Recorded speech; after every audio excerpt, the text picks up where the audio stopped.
Essula ey'okusatu. Nze ndi muntu oyo eyalaba ennaku olw'omuggo ogw'obusungu bwe. Yantwala n'antambuliza mu kizikiza so si mu musana. Mazima tatakundeetako mukono gwe okuzibya obudde.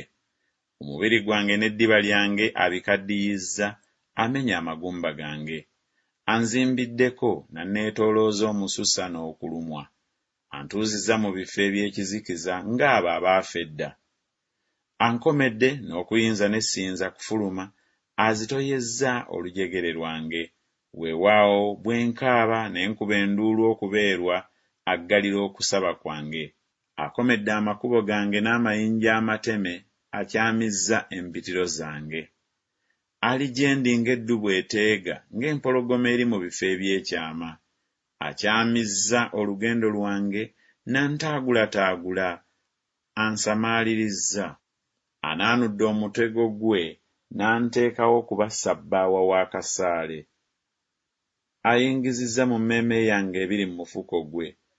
Nfuuse ekyokusekererwa eri abantu bange bonna, n'oluyimba lwabwe okuzibya obudde.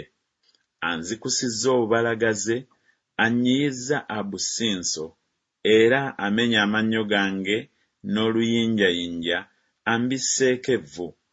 Era we wayawula emmeeme yange okuba ewala n'emirembe, neerabira omukisa bwe gufaanana, ne njogera nti amaanyi gabuze, n'okusuubira kwange okuva eri Mukama. Jjukira ennaku zange n'obuyinike bwange, abusinso n'omususa. Emmeeme yange ekyabijjukira, era ekutamye mu nda yange. Nkijjukira ekyo kyenvudde mbeera n'okusuubira.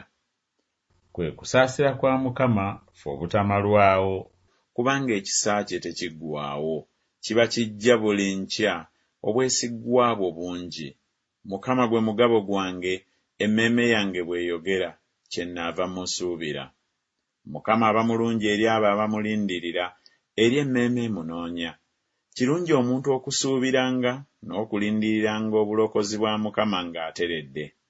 Kirungi omuntu okusitula ekikoligo mu buto bwe, atuule yekka asirike kubanga akimutaddeko, ateeke akamwa ke mu nfuufu oba nga mpozzi wanaabaawo okusuubira, awe ettama lye eri oyo amukuba, akkute okuvumibwa.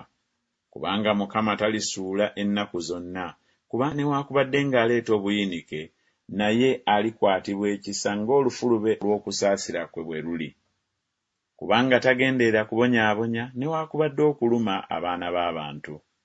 Okulinnyirira n'ekigere abasibe bonna ab'omu nsi, okukyamya ensonga y'omuntu mu maaso g'oyo ali waggulu ennyo, n'okulya ensonga, ebyo Mukama tabisiima.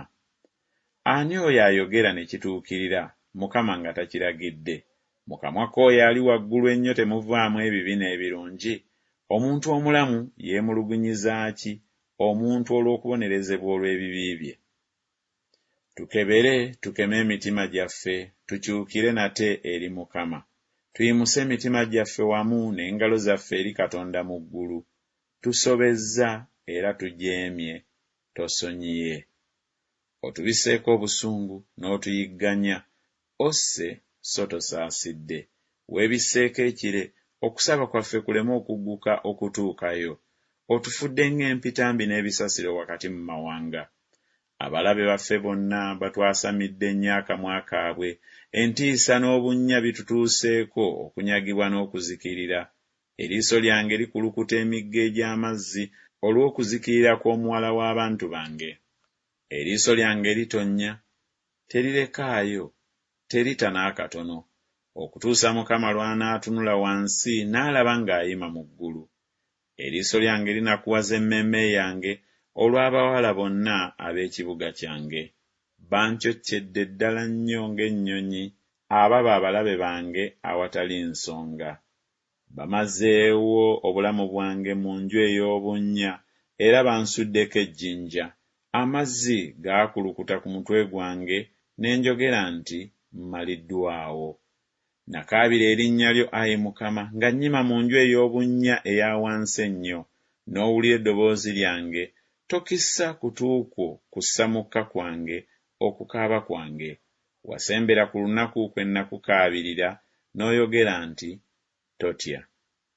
Ayi Mukama, wawoza ensonga ez'emmemme yange, wanunula obulamu bwange. Ayi Mukama, olabye okujoogebwa kwange, nsalira omusango. Olabye eggwanga lyonna lye baawalana, n'enkwe zonna ze bansalira. Owulidde okuvuma kwabwe, Ayi Mukama, n'enkwe zonna ze bansalira. Emimwa gy'abo abangolokokerako n'ebyo bye bandowoolezaako okuzibya obudde. Tunuulira okutuula kwabwe n'okuyimuka kwabwe, nze ndi luyimba lwabwe. Olibasasula empeera, Ayi Mukama, ng'omulimu bwe guli ogw'emikono gyabwe. Olibawa omutima ogukakanyadde, ekikolimo kyo eri bo. Olibayigganya n'obusungu, n'obazikiriza okuva wansi w'eggulu lya Mukama.